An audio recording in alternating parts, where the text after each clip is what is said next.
Episode शुरू होता है और हिना से हानानोई को अपनी दुकान से खरीदी चॉकलेट देते हुए कहती है, हमने अब खुद बना लिया चॉकलेट, तो शायद अभी तुम्हें नहीं चाहिए होगी, लेकिन मैं तुमसे प्यार करती हूँ हानानोई।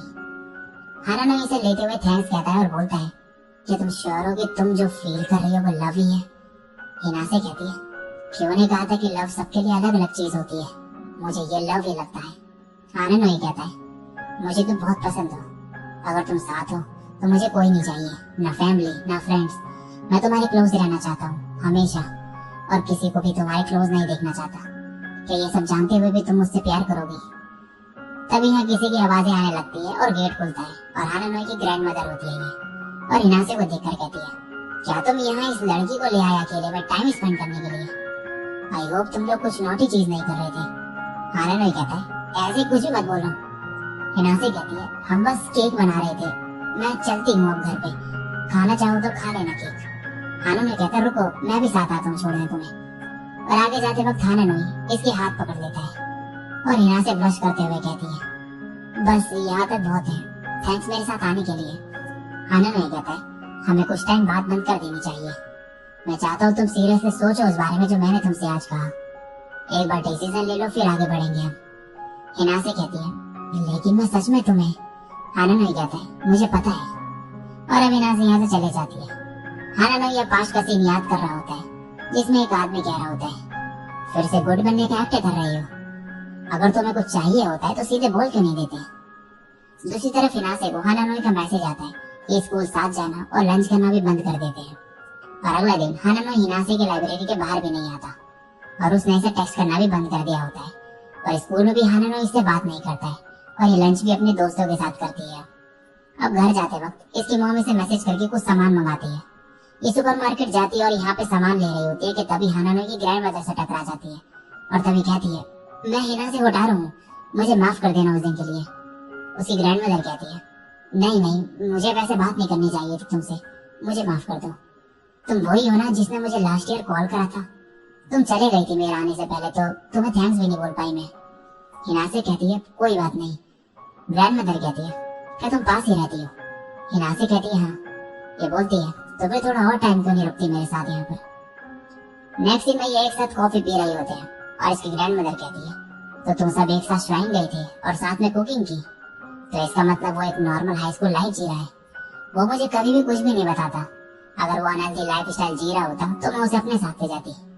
हिना से कहती है, वो अकेले क्यों रहता है? ग्रैंड मदर कहती है, क्या उसने तुम्हें बताया नहीं अपने पेरेंट्स के बारे में?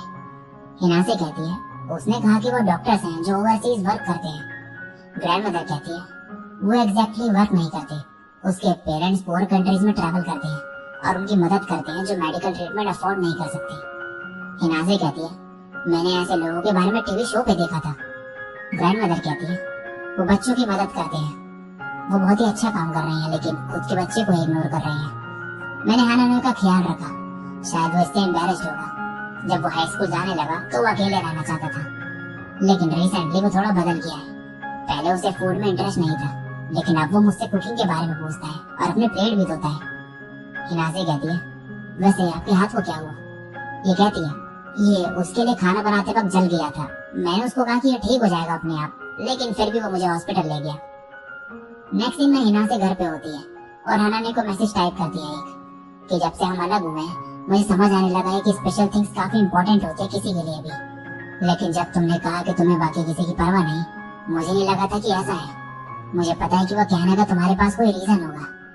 ये भेजने का सोचती है इस टेक्स्ट को, लेकिन फिर ये हटा देती है और फिर लेट के कहती है, उसके बिना मैं लोनली फील करती हूँ। और इसने हानानोई को भेजा होता है कि आई मिस यू।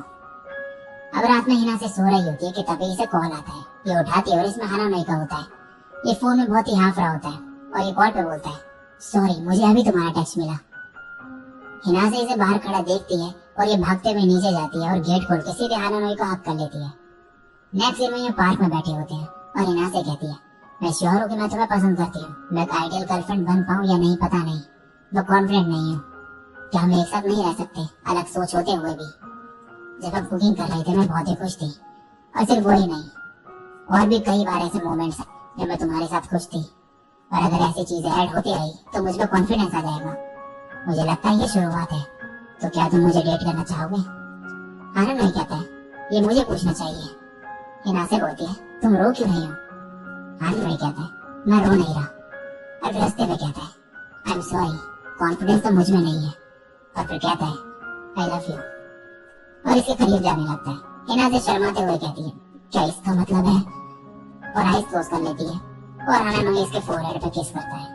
और अब हिना से कह रही होती है, ये विंटर का टाइम है और मैं 16 की हूँ और हम फाइनली रियल गर्लफ्रेंड और बॉयफ्रेंड है।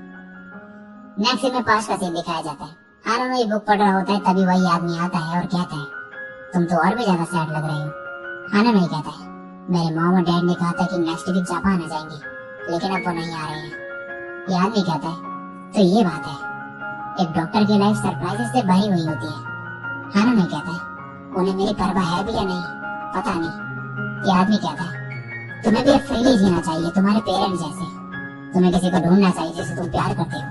हाननोई कहता है, मॉम और डैड से भी ज्यादा। ये आदमी कहता है, हाँ, एक सोलमेट। क्या किसी लड़की को पसंद करते हो तो? ये कहता है, नहीं। ये आदमी बोलता है, तुम्हारे पास अभी पूरी जिंदगी पड़ी है। अब नेक्स्ट सीन में हाननोई सुबह उठता है और ब्रेकफास्ट करते करते हिनासे से टेक्स्ट में बात कर रहा होता है और फिर कहता है, अब मैं क्या करूं, मैं बहुत ही खुश हूँ। फिर खड़े होता है और उसने नोटबुक में लिखा होता है, फ्लोर बेकरी, अंदर से सॉफ्ट है और क्रस्ट भी अच्छा है। और इसी के साथ ये एपिसोड यहीं पे एंड हो जाता है।